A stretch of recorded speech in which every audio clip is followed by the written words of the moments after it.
Good evening everybody, it's Charlie and welcome back to another video on the Chatting Leeds YouTube channel. Hope everyone's having a great day so far.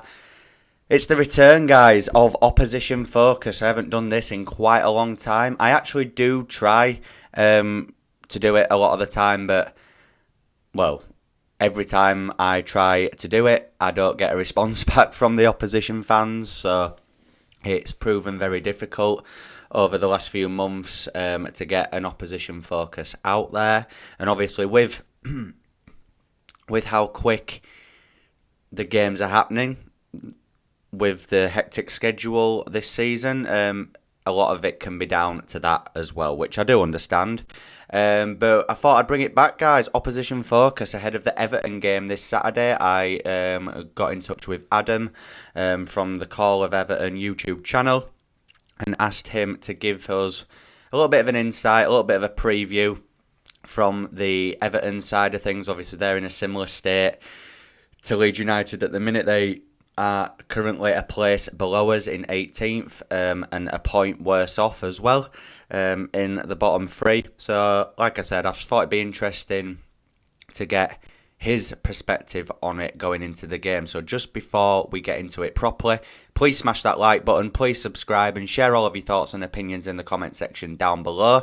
I'm just going to give my thoughts on Everton very briefly before we head over to Adam.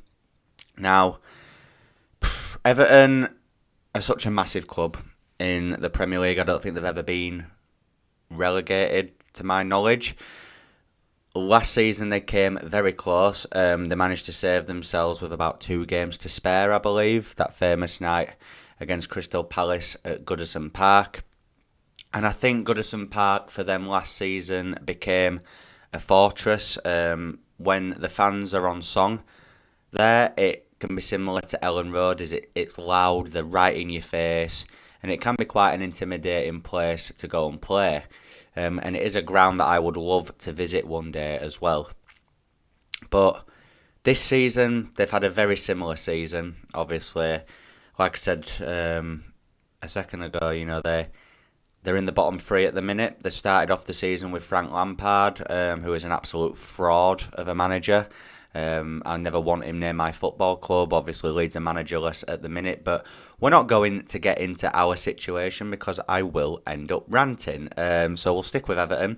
As I said, they started off with Lampard, really, really poor. Just couldn't seem to get a tune out of them, really. And a change needed to be made. Obviously, the fans have been protesting on the ground, in the ground, outside the ground. Their board members can't even attend games at the minute because they're scared that they could get physically hurt from the fans. So that just shows you how toxic it is at board level in terms of the relationship that the fans have with the board, which is what I feel like Leeds' situation is slowly getting to that, or it could do if we lose to Everton on Saturday, in my opinion. So yeah, I think we're 2 massive clubs in 2 very similar situations who both need a win in this game.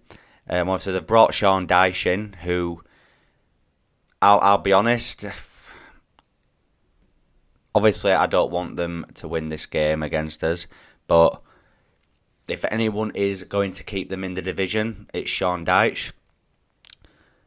On the other hand, people are saying that they'd have wanted him at Leeds. I disagree with that. I wouldn't have liked the brand of football. I know the predicament that we're in, we can't really be picky, but I would want someone with a bit of a better style, which is why I would prefer Nuno to come in, if that can be done. But yeah, Sean Dyche, first game in charge, he beats Arsenal, who are top of the league. I think everyone kind of expected that, to be honest, but obviously then they did lose the Merseyside derby 2 nights ago at Anfield, which was a massive help to Leeds United, obviously. These 2 next games for Leeds United are massive for our season, for Skabala and such. But this game's also massive for Everton as well.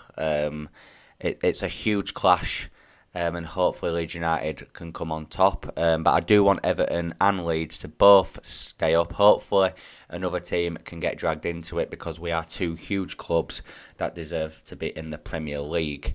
So that's my little bit of this video over and done with, guys. As I said, just before we head over to Adam at the Call of Everton YouTube channel, please smash that like button. Please subscribe if you're new to the channel. Share all of your thoughts and opinions in the comment section down below. I will be back with my predicted 11 on the channel tomorrow.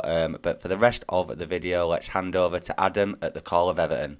Hello, it's Adam here from the Call of Everton, taking a look ahead to the big game in the Premier League on Saturday.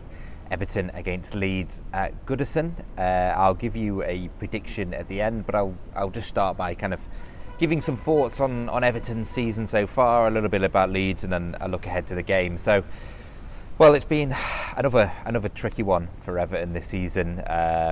Yet again, we're in a relegation battle. This season feels a lot different. Like last season, it kind of crept up on us, the relegation battle, whereas this season it feels like we're a lot more resigned to the fact that that's where we're at the moment, and it's becoming more normal, I guess, to be in this situation.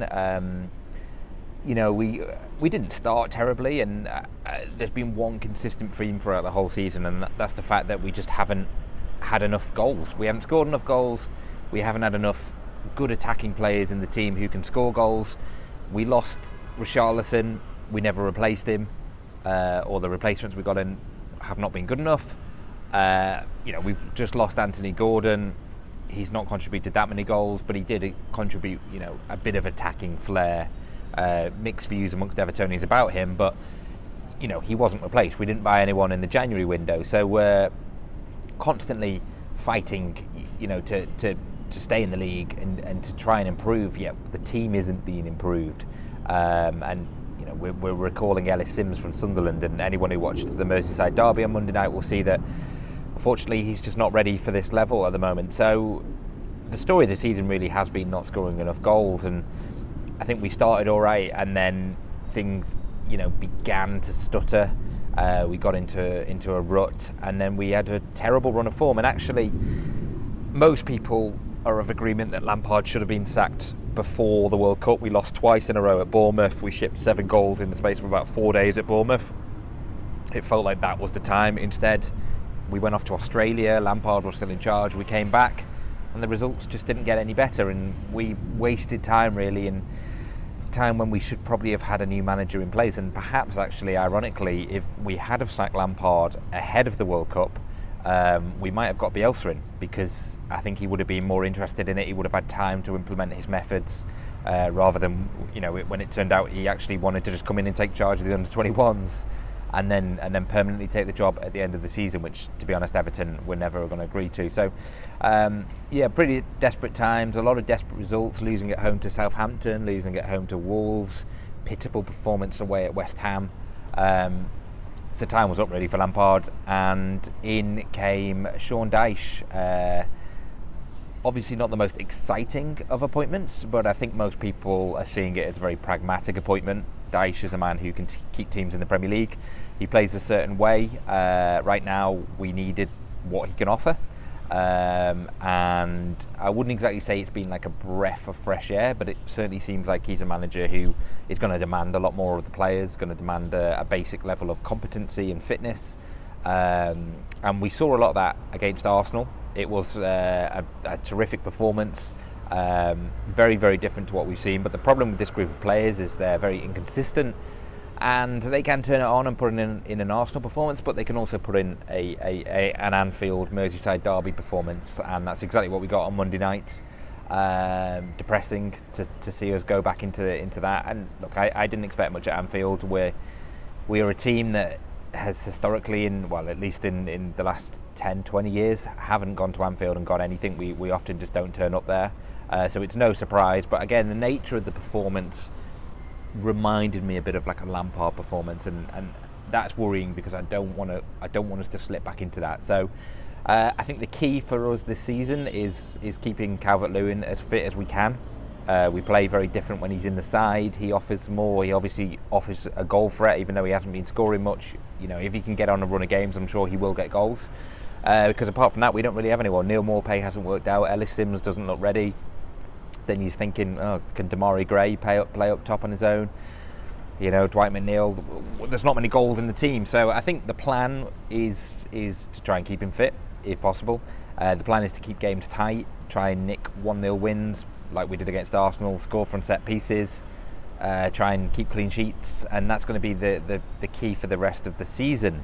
And we're starting a block of games now. We've got before the camera tips over, we've got Leeds at Goodison on Saturday, obviously, and then we've got a couple of I wouldn't say winnable games, but we've got Villa at home, we've got Forest away, a couple of games in there that we need to be picking points up if we're going to stay up, because then the fixtures get pretty sticky again, and you're running out of time. So the Leeds game is huge. It's obviously a 6-pointer, for want of a better cliche.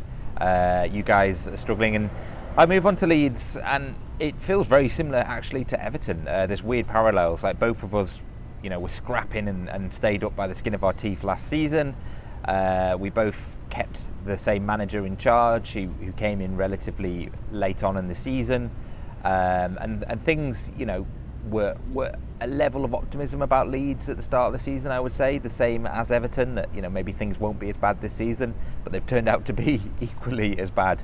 And it's a funny one with Leeds. I remember when you won at Anfield, and then you had that crazy game against Bournemouth, I think it was 4-3, and it did feel like you were on the up, but again, the results have been very similar. You just look at the amount of wins. You've got 4 wins, the same as Everton, the amount of draws and defeats, and I watched you against United, watched the first half of the game at Ellen Road the other day, and I actually thought you played all right, but it just felt like you were lacking that confidence to really go and take the game and really put the ball in the back of the net and get goals. And you're in that weird position now where you've got a caretaker manager, and it's do you stick by him? You got a good point at Old Trafford, or do you take on a new candidate? I've seen various names in the mix. There doesn't seem to be a clear and obvious decision right now. I felt like Dyche at Everton kind of felt very clear and obvious, but I don't know if that's the case for Leeds. So yeah, what I've seen of you this season, and I remember the game when we played at Ellen Road earlier this season, and it was a tough game. I was surprised we got a point.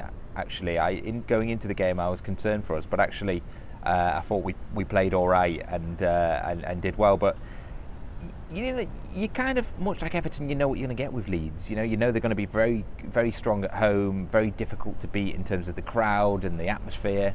And it's the same really with Everton as well. And then you're more of a mixed bag away from home, really. So it's weirdly been very similar kind of seasons. I think probably the decision to get rid of Jesse Marsch was the right decision. Interesting if he does end up going to Southampton, by the way. In terms of Saturday, well, I'm sure Leeds are viewing this as a massive game. I know Everton fans certainly are. I'd be interested to know the levels of confidence amongst Leeds fans going into this one. I don't see a lot of confidence. Not a lack of confidence from Everton fans, but more like people aren't treating this like, oh yeah, we'll beat Leeds. It's more, we should beat Leeds. It's like, we have to beat Leeds, really. People are starting to see these games now as, must win. I would go as far as saying that, really, because, if we lose, you're creeping ahead of us. There's already a slight argument that Southampton and Bournemouth are probably gone, and then there's us and Leeds, and then it's a small gap, and there's a few teams in there who you'd expect to put a run together. So it's a really, really big game. I think it's going to be quite scrappy. I think it's going to be very hard fought. I think both teams are going to aim to try and keep things tight. I think there's a nervousness about Everton at home when they're playing teams at the bottom of the table. We saw it against Southampton. If we go a goal down, or if we score and then get pegged back, there's a real anxiety about the side at the moment. So I'm feeling better about the game if Leeds don't get a permanent manager in for Saturday because of that whole new manager bounce that we've just experienced. I'd feel more confident if we're going into it facing a caretaker manager. Predictions, Leeds' record isn't that good at Goodison. You got that win the other season. I think it was 2-0. I vaguely recall, but In one of Lampard's early games last season, we won, and I think it's 4 out of the last 5 games at Goodison were unbeaten against Leeds. So I don't fancy Everton at Goodison. But it's just goals. Like, I was going to say 2-1 Everton, but who's scoring 2 goals for us? It's that dire at the moment going forward. So I'm going to go for another typical Everton 1-0 Goodison performance. So I think it'll be 1-0. I hope it's 1-0. But to be honest, it's the sort of game where no result would really surprise me. But yeah, I'm going to go 1-0 for Everton, and hopefully we can get our season back on track starting on Saturday.